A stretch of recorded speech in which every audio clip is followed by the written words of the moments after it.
10여 년 전 우리 교회 청년들 사이에 유행한 게 있습니다. 뭐냐면 디지털 금식이에요. 밥 먹지 않는 금식처럼 며칠 동안 디지털 기계를 만지지 않겠다는 결단이었습니다. 시간을 정해놓고 그 기간 동안 SNS에 접속하지 않는 대신 하나님을 찾겠다는 운동이었죠. 요즘은 디지털 금식한다는 얘기를 제가 들어보지 못했습니다.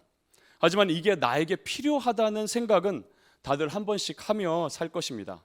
그만큼 우리는 스마트폰 없이 사는 것이 굉장히 어려워졌습니다. 데카르트가 한 유명한 말 중에 코기토 에르고 숨이란 말이 있어요. 생각한다, 고로 나는 존재한다라는 말이죠. 케빈 베누저라는 신학자는 이 말에 대해서 이렇게 말했습니다. 이 말은 현재 나는 접속한다, 고로 나는 존재한다 라는 말로 대체되었다. 도나 프레이테스라는 종교사회학자는 이렇게 말했어요. 나는 좋아요를 받는다, 고로 나는 존재한다. 2007년 1월 9일 스마트 시대를 활짝 여는 한 발표가 있었습니다. 사진 보여주시죠.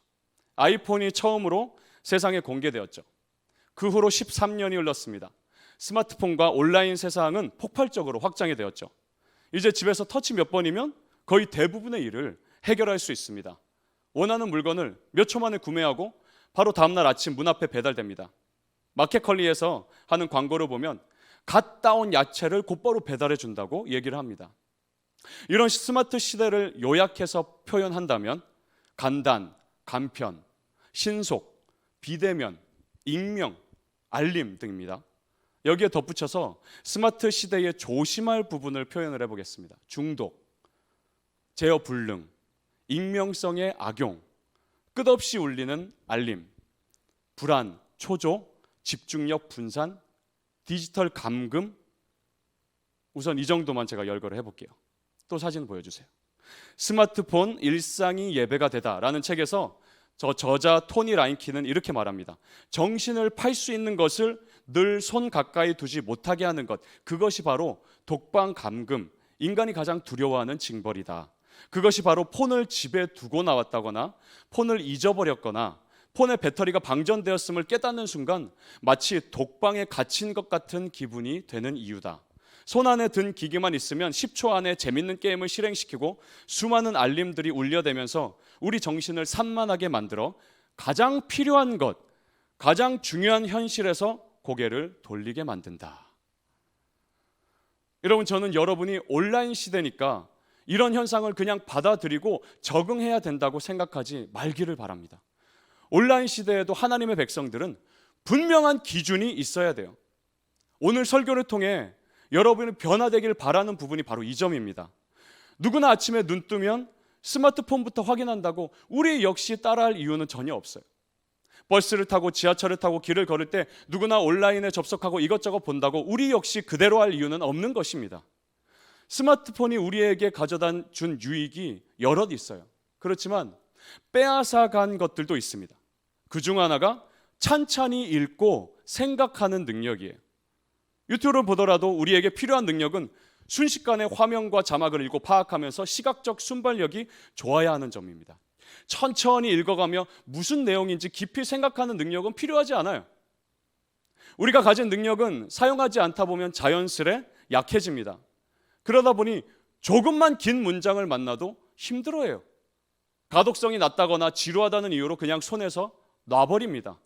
잠이 쏟아지죠. 그러면서 제가 가장 안타깝게 생각하는 점과 연결이 됩니다. 바로 성경을 읽고 생각하는 능력도 현저히 낮아졌다는 것이에요. 글자만 있는 이 책은 전혀 스마트하지 않아 보입니다. 지루한 책이지만 의무감에 펴서 읽어봅니다. 하지만 무슨 말인지 도통 알 수가 없어요. 유튜브처럼 넷플릭스처럼 왓챠처럼 내용이 빠르게 눈에 들어오면 좋겠는데 성경은 그렇지 않습니다. 그러다가 잠이 오고 성경을 덮게 됩니다. 힙합 아티스트이자 목사인 트립 리 목사님은 이런 말을 했어요. 하나 읽는데 10초쯤 걸리는 트위터나 온라인 기사를 대충 훑는데 시간을 많이 들이면 들일수록 이는 집중력 지속 시간에 영향을 끼쳐 장시간 성경을 읽는데 필요한 근육을 약화시킨다.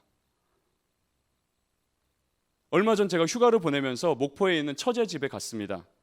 거기서 11살 된 처조카가 커다란 TV로 재밌는 걸 보여주겠다면서 유튜브에 들어가서 지붕 뚫고 하이킥을 보여줬어요. 그런데 영상 제목이 5분 순삭인 거예요. 그 시트콤에 나오는 하이킥에 나오는 한 사람에 대해서 드라마 전편에서 골라내서 5분 동안 샥 정리하면서 보여주는 그런 내용이었습니다. 아니 126부작이나 되는 걸 어떻게 다 보고 편집을 했을까, 고생 많이 했다 생각하면서 제가 보기 시작했어요.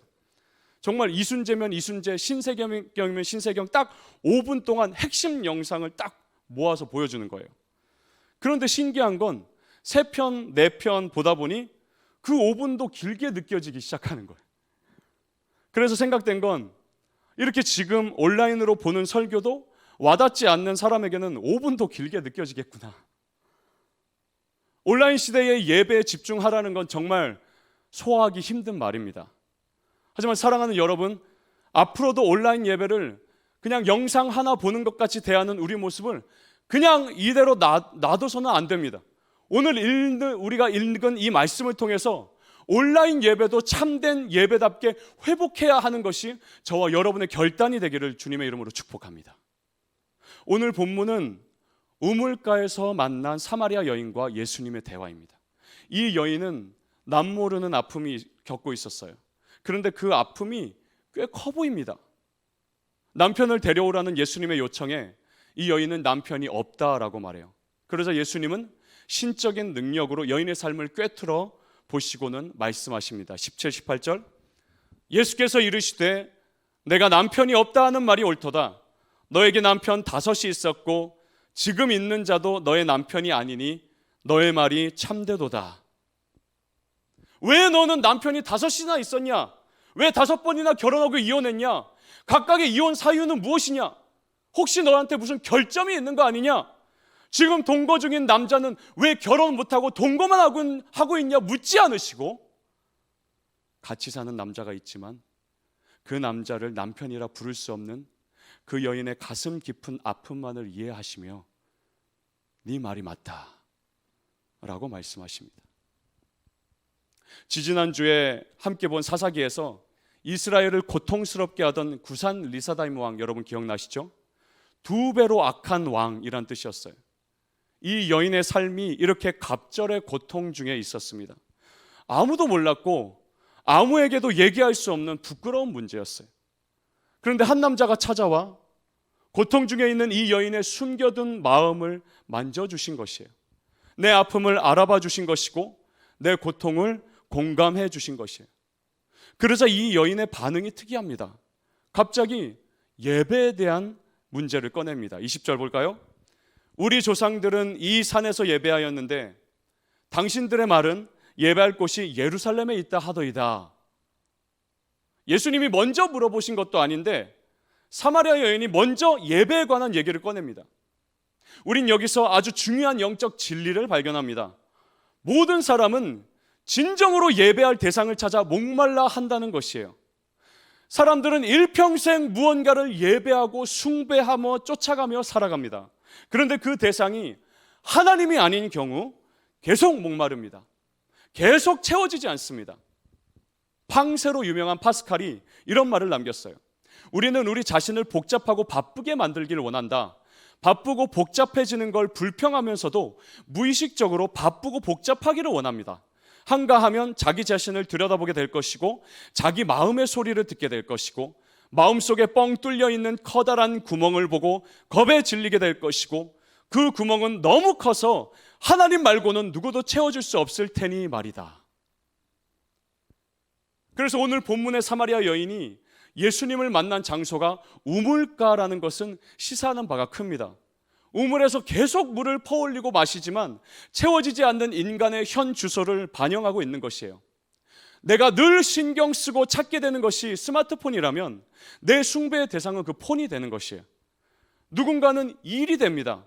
오로지 일에만 몰두하고 바쁘게 살려고 애씁니다. 하지만 파스칼의 말에 따르면 바쁘고 복잡하게 살려 애쓰면서 억지로 자기 마음에 뻥 뚫려 있는 커다란 구멍을 애써 막으려는 모습일 뿐인 것이에요. 아무리 큰 우물도 아무리 큰 폭포도 내 마음속 허무함을 채울 수는 없습니다. 오직 하나님 말고는. 예배의 대상을 만나고 싶어하고 예배의 방법을 깨닫고 싶어하는 이 여인에게 예수님은 이렇게 말씀하십니다. 23절, 아버지께 참되게 예배하는 자들은 영과 진리로 예배할 때가 오나니 곧 이때라. 아버지께서는 자기에게 이렇게 예배하는 자들을 찾으시느니라. 하나님은 지금도 참되게 예배하는 자들을 찾으십니다. 지금 우리 예배는 참된 예배입니까? 거짓 예배입니까? 우리 예배의 대상은 오직 하나님 한 분입니까? 아니면 실상은 다른 무언가를 애걸하며 쫓아다니며 살고 있습니까? 비대면 예배지만 하나님을 대면하는 마음과 자세로 예배합니까? 아니면 다른 사람이 보고 있지 않다고 유튜브 영상 하나 볼 때와 마찬가지로 한눈으로는 예배 영상을 보고 있지만 다른 손으로는 스마트폰을 만지작거리며 예배한다고 하고 있습니까? 23절을 다시 보면 영과 진리로 예배할 때가 오나니 곧 이때라고 말씀하십니다. 이때입니다. 2000년 전 말씀하신 이때는 지금도 현재 진행형입니까? 형입니다. 예루살렘이든 사마리아든 예배 장소가 중요한 게 아닙니다. 지금 바로 이때에 영과 진리로 예배하는 것이 참된 예배입니다. 여기서 영은 성령님을 말합니다. 하나님의 영입니다. 우리 눈에 보이지 않지만 예수님을 믿는 즉시 우리 속에 들어와 함께 하시며 우리를 도우시는 분입니다. 성령님 없이는 예배 드릴 수가 없습니다. 오프라인 예배든 온라인 예배든 예배의 주도자는 성령님입니다. 에이든 토저는 이렇게 말했어요. 예배의 형식과 방법은 다양하다. 그러나 하나님은 영이시기 때문에 예배하는 자가 영과 진리로 예배한다고 분명히 말씀하셨다. 하나님은 예배를 인간들의 손에 맡겨두지 않으신다. 그것을 성령님이 주관하시도록 하신다. 전염병이 온 세계를 뒤흔드는 이때에도 우린 예배를 멈출 수가 없습니다. 그래서 온라인이라는 하나님 주신 방법으로 예배 드릴 수 있음이 감사한 것이죠. 이렇게 예배의 형식은 다양합니다. 하지만 우리가 스마트폰을 켜고 TV를 킨다고 우리가 온라인 예배를 주도하는 것이 아닙니다. 성령님이 주관하십니다. 이것은 성령님이 주도해 가시도록 내 시간과 정성을 철저히 들여야 한다는 뜻이에요. 아직도 너무 안타까운 것이 있습니다. 온라인 예배가 이미 시작됐지만 접속자가 별로 없다가 설교 시간에 맞춰서 몇 사람이 들어옵니다. 그리고 설교 시간이 끝나면 예배가 끝나기도 전에 나갑니다. 이건 예배 처음부터 끝까지 모든 시간을 주관하시는 성령님께 그 시간을 내어드리지 않고 있는 모습이에요. 예배 시간 전에 미리 들어와 기다리면서 조용히 기도하는 자세가 예배자의 자세입니다. 성령께서 이 시간을 주관해 주십시오. 비록 방에서 화면을 통해 예배하지만 오늘 이곳에 계신 성령님, 우리에게 말씀하시고 우리를 가르치소서라고 기도하며 예배의 전 과정을 주님께 의탁하며 예배하는 것이 참된 예배인 것입니다. 또 하나 기억해야 될 것은 진리로 예배하라고 하셨습니다. 24절 같이 볼까요? 우리 같이 한번 읽겠습니다. 시작. 하나님은 영이시니 예배하는 자가 영과 진리로 예배할지니라. 진리는 뭐예요? 영원히 변하지 않는 것입니다. 세상은 모두 변합니다.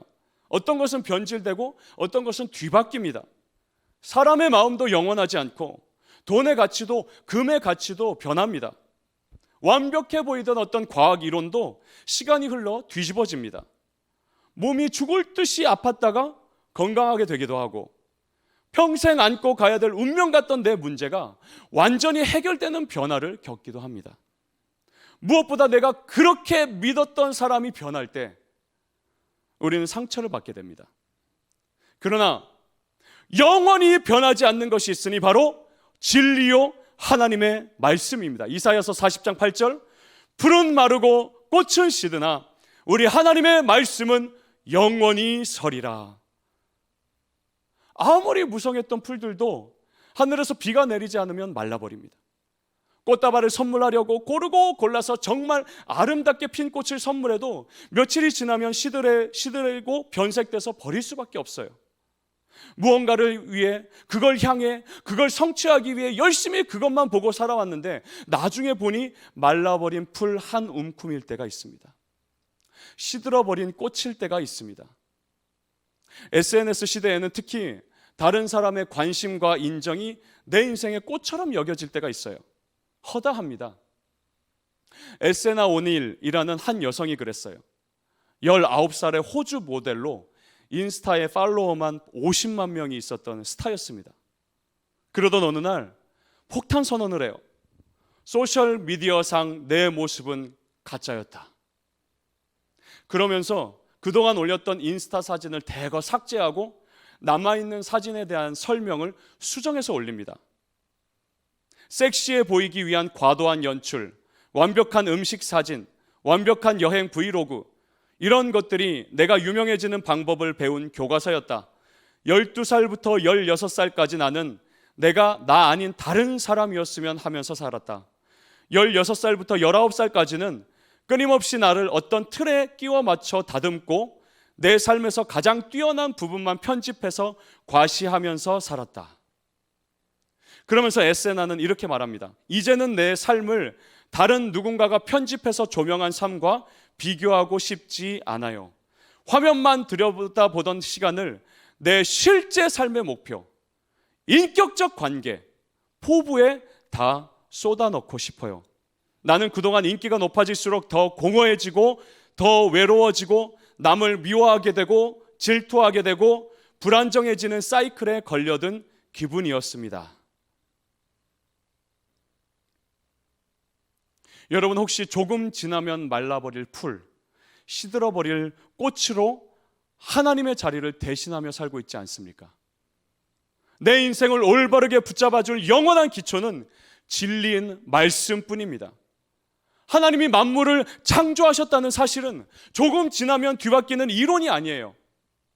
하나님이 우리를 사랑하신다는 말씀은 조금 지나면 변하는 감정이 아닙니다. 화려한 꽃일수록 시들었을 때 더 흉측해 보입니다. 그래서 우리는 더 화려한 꽃을 가져와 내 마음의 꽃병에 갈아 끼웁니다. 하지만 오래 가지 못해요. 그러면 또 더 화려한 꽃, 또다시 더 화려한 꽃. 그러나 그 마음의 빈 병에 예수 그리스도를 모시면 더 이상 화려한 무언가를 구하며 방황하지 않게 됩니다. 히브리서 13장 8절, 예수 그리스도는 어제나 오늘이나 영원토록 동일하시니라. 한 번 나에게 찾아오신 예수님은 영원토록 동일하십니다. 날 사랑하신 예수님의 사랑은 영원토록 동일한 사랑입니다. 나에게 베푸신 구원의 은혜는 중간에 시들고 마르지 않습니다. 끊임없이 솟아나는 샘물처럼 내 마음에 계속 구원의 확신을 주십니다. 영원토록 한결같은 모습을 찾아보기 어려운 세상 속에서 우리를 한결같이 붙들어 주시는 분은 오직 예수 그리스도이심을 여러분 믿으시길 바랍니다. 문화사역 전문가인 앤디 크라우치는 이렇게 말했어요. 스마트폰 중독 때문에 우리는 창조 세계에 대해 눈이 멀 수도 있다. 예전에 정동진의 일출을 보러 갔습니다. 해가 떠오르는데 정말 장관이었어요. 정말 아름다웠습니다. 왜 밤잠 설치며 이 일출을 보러 가는지 그때 단숨에 이해가 됐어요. 그런데 그 멋진 장면을 다들 네모난 스마트폰으로 보고 있는 것이에요. 사진과 동영상을 찍어 남기려고 폰 화면을 통해 보고 있는 것이에요. 그 자연을 다 담아내지 못하는 스마트폰으로 계속 보는 것이에요. 그때 제 옆에 있던 디자이너가 친구가 한탄하며 이렇게 말했어요. 다들 스마트폰으로 보느라 진짜 아름다움을 못 보고 있다. 그 모습을 폰에 남겨 나중에 보기 위해서 진짜 창조의 아름다움을 그 당시 현재에서 보지 못하고 있는 것이에요. 온라인 예배도 마찬가지입니다. 하나님을 네모난 화면 속에 가둬두는 것처럼 생각해서 이게 예배 같지 않고 그저 지루한 시간일 뿐으로 생각할 수 있어요. 그러면서 더 화려하고 더 조명과 음향이 탄탄하고 더 유명한 목사님의 설교를 듣고자 대형교회 온라인 예배를 막 찾아 헤맵니다. 제가 며칠 전에 경기도 하남에 어떤 작은 교회 목사님을 가서 만나게 됐어요. 한창 부흥하다가 코로나 사태를 만나서 힘겨워하는 교회였어요. 이 교회 성도들이 다 다른 곳으로 옮기는 것이에요. 작은 교회들이 온라인 예배에 필요한 영상 기기를 갖췄다 해도 대형 교회 수억 수십억짜리 시설을 쫓아갈 수 없습니다. 그러다 보니까 사람들이 점점 교회를 옮기는 것이에요. 이 코로나 시대에 눈에 보기에 더 화려하고 음성도 깔끔하게 잘 들리니 그 교회 예배가 더 예배같이 느껴지는 것입니다. 그러나 여러분, 이건 우리 각자를 한 교회 공동체로 묶어주신 하나님을 잊어버린 행동입니다. 보이지 않는 하나님을 예배하면서 화면상에 보이는 것들로 하나님을 가둬놓는 모습이에요. 하나님을 TV와 스마트폰 화면 속에 가둬두지 마십시오. 비록 함께 모여 예배하지 못하더라도 하나님은 내가 온라인으로 예배하는 그 장소에 가득히 충만하십니다. 24절에서 하나님은 무엇이라 말씀합니까? 하나님은 영이시라고 선언하고 있습니다. 우리처럼 육체가 있지 않으시기 때문에 눈에 보이지 않지만 무소부재한 것이에요. 어디든 계시면서 특히 자신을 예배하는 자가 단 한 명이라도 있는 공간에 충만히 임재하십니다. 성령님을 간구하며 은혜를 간구하는 예배자가 있는 곳은 어디든 가득히 임재하시는 것이에요. 관건은 내가 그 예배 시간에 하나님께 온라인 되어 있냐 아니냐입니다. 이 말은 스피커를 통해 찬양이 시작될 때 내 입술로 함께 찬양하기 시작하며 하나님께 영광을 올려드릴 때에 하늘에서 모든 천사가 모든 악기를 동원하여 함께 찬양하기 시작하는 것을 믿음으로 보냐 마냐입니다. 스피커를 통해 설교자의 설교가 울려 퍼질 때에 그 자리에 충만히 임재하시는 하나님의 말씀이 내 영혼의 귀에 울려 퍼진다는 사실이에요. 비록 현장에 모이지 못하고 내 방에서 예배할지라도 설교자의 음성을 통해 말씀이 전해질 때 바로 그 자리에 진리의 씨앗이 뿌려지고 있는 것입니다. 성경은 성령이 진리의 영이라고 말씀해요. 이 말씀은 예배당에서만 적용되는 게 아닙니다. 가정에서 예배할 때도 성령은 진리의 영입니다.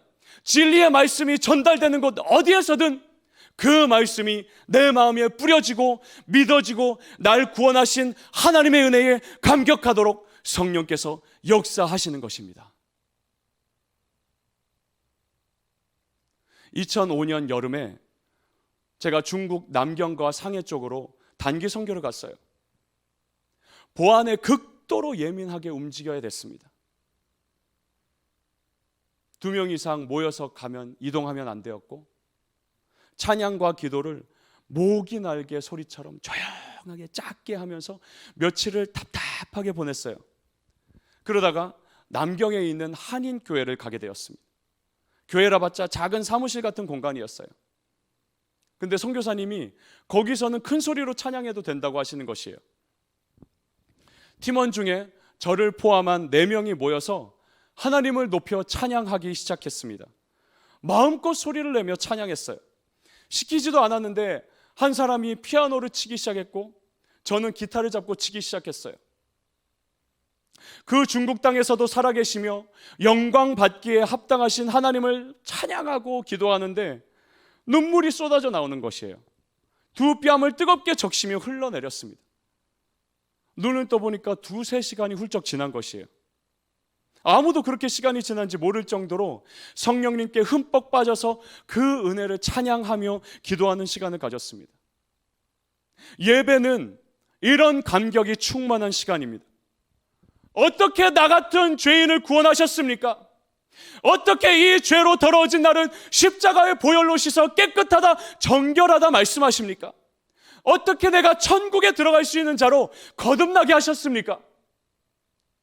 그 은혜를 내가 다 알 수 없지만 나의 평생 이 은혜를 찬양하며 나의 구주 하나님을 드높이며 살겠습니다 고백하며 예배하는 것입니다. 이 말씀이 믿어지고 이 성령님이 내 마음에 충만한 가운데 우리는 참된 예배자가 될 수 있습니다. 이 모습이 사도행전 11장에 나타납니다. 고넬료라는 사람이 나오는데요, 고넬료는 로마 군대의 백부장이었어요. 지금 말로 장교였습니다. 어떻게 왔는지는 모르지만 하나님을 믿게 됐어요. 하지만 구약의 하나님만 알고 구원하러 오신 예수님은 모르고 있었어요. 하나님이 베드로에게 명령하십니다. 고넬료에게 가라고 하셔요. 베드로가 고넬료의 집에 찾아갑니다. 그리고 예수님이 우리를 구원하신 복음을 전합니다. 하나님이 자기 아들 예수를 보내셔서 우리를 죄에서 구원하셨다는 소식을 증거합니다. 그러자 이런 놀라운 일이 벌어집니다. 사도행전 10장 44에서 46절. 베드로가 이 말을 할 때에 성령이 말씀 듣는 모든 사람에게 부어 내려오시니 베드로와 함께 온 할례 받은 신자들이 이방인들에게 성령 부어 주심으로 말미암아 놀라니 이는 방언을 말하며 하나님 높임을 들음이로라. 말씀의 씨가 뿌려지자 성령이 말씀 듣는 모든 사람에게 내려오셔서 그 마음이 성령으로 충만해지는 역사가 일어납니다. 우리가 모여 예배하든 온라인으로 홀로 예배하든 말씀이 전해지는 모든 예배 시간에 이런 역사가 일어날 것을 성경은 약속하고 있습니다. 하나님은 지금도 날 구원하신 예수님이 증거되는 그 어떤 공간과 시간에도 충만히 가득히 임재하셔서 날마다 구원받는 자들을 더하여 주십니다. 이미 구원받은 자들의 믿음이 자라게 하십니다. 육신의 일을 그만두고 하나님 나라에 접속해서 살아가도록 하십니다. 거짓 우상들을 내 마음에서 내버리고 오직 영광받게 합당하신 하나님만 예배하도록 하십니다. 참된 예배의 대상을 알아본 사마리아 여인은, 이 사마리아 여인이 맨 처음 한 행동은 우리에게 시사하는 바가 큽니다. 28절, 여자가 물동이를 버려두고 동네에 들어가서 계속 마셔도 목마르는 그 물을 퍼올리던 물동이를 버려두고 예수 그리스도를 증거하러 동네로 뛰어갑니다. 참된 예배의 대상을 드디어 만난 것입니다. 내 인생의 목적은 바로 하나님을 예배하는 것임을 알게 된 것입니다. 에이든 토저는 우리가 구원받은 이유를 이렇게 말합니다. 예수께서 고난을 받아 십자가에 죽고 장사되신 이유가 무엇인가? 그분이 죽음의 고통을 이기고 무덤에서 부활하신 이유가 무엇인가? 그것은 모두 하나님께 반역하는 자들을 예배자로 바꾸시기 위함이었다. 우리는 앞으로 한동안 온라인과 오프라인 예배를 병행해야 하는 시대를 살게 됐습니다. 모이기에 힘쓰라 하신 말씀대로 가능하다면 모여서 예배하는 것이 맞습니다. 언제까지 이렇게 병행해야 할지 오직 하나님만 아십니다. 그러나 이 기간을 통해 내가 어떤 예배자인지 숨김없이 드러나고 있습니다. 하나님이 정말 우리 인생의 주인이요 구주시라면 우리는 성령과 진리의 말씀으로 예배하는 예배자로 다시 태어나야 하겠습니다. 데카르트의 말이 여러분에게 이렇게 바뀌기를 바랍니다. 나는 하나님을 예배한다. 고로 나는 존재한다. 나는 하나님을 예배한다. 그러므로 나는 존재한다. 우리 시편 45편 11절 말씀을 함께 읽으면서 설교를 마치도록 하겠습니다. 우리 함께 읽겠습니다. 시작. 그는 내 주인이시니 너는 그를 경배할지니라. 다시 한번요. 그는 내 주인이시니 너는 그를 경배할지어다. 살아계신 하나님 아버지, 예배받기에 영광받기에 합당하신 하나님 아버지, 오늘도 우리가 온라인으로 모여 하나님을 예배하게 하여 주셔서 감사합니다. 하나님, 우리는 아직도 우리가 얼마나 큰 사랑을 받았는지 다 알지 못합니다. 얼마나 큰 은혜를 받았는지 다 알지 못합니다. 그러나 주여, 정말 작은 겨자씨 같은 믿음일지라도 주님이 나를 구원하셨다 믿고 예수님이 나를 십자가에서 모든 죄를 사하시고 구원하셨다 믿고 우리가 이렇게 하나님을 예배하기를 원합니다. 주님, 지금 우리의 예배의 모습은 어떠합니까? 혹시 온라인 예배가 길어지면서 주님, 우리가 영과 진리로 예배하는 것이 아니라 내 스스로의 방법과 자세와 마음가짐으로 예배하고 있지 않습니까? 우리가 다시 말씀으로 돌아가 하나님은 영이시니 예배하는 자가 영과 진리로 예배할지니라 말씀에 순종해서 성령께서 내가 예배하는 그 자리에 충만히 임재하심을 우리가 믿고 또 진리의 말씀이 비록 온라인을 통해 선포될지라도 성령께서 그 말씀이 내 마음에 씨앗이 되어 뿌려져서 열매 맺기에 역사하시는 것을 우리가 믿음으로 말미암아 영과 진리로 예배하며, 이것이 평일에 주중에 예배의 삶으로, 삶의 예배자로 세워지는 놀라운 은혜가 우리 한 사람 한 사람 청년들에게 부어지도록 주님 역사하여 주시옵소서. 주님, 이번 한 주도 우리가 예배 삶에 승리하게 하여 주셔서 아버지, 예배가 회복될 때 나의 한 주가 회복되고 나의 일상이 회복되는, 나의 일생이 회복되는 놀라운 은혜가 있음을 우리가 믿음으로 바라보며 예배하며 살게 하여 주시옵소서. 예수님의 이름으로 기도합니다. 아멘.